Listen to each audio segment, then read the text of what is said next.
Katika Afrika Mashariki, Kenya ni mahali pekee ambako kuna uhuru wa kisiasa.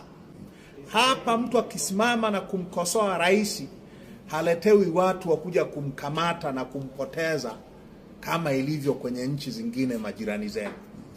Hapa vyombo vya habari vinaandika uchafu wa serikali bila uoga.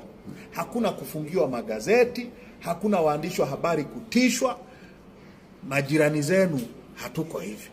Kwa hiyo Kenya ni mahali salama sana. Kwa kweli nikisema hali ya maisha ya Kenya ni ghali, nitakuwa nazungumza kitu ambacho sikijui. Ninasikia watu wengi wanalalamika kwamba hali ya maisha imepanda sana. Nyie mnaoishi Kenya mnajua zaidi kuliko mimi. Nchi zinategemeana kwa mikopo, kwenye nini, swala la muhimu always ni tunakopa kwa sababu gani, tunakopa kwa masharti gani, hao wanaokopa tunawadhibiti kiasi gani. Nina mashujaa wengi sana katika siasa za Kenya, na mashujaa wengi sana.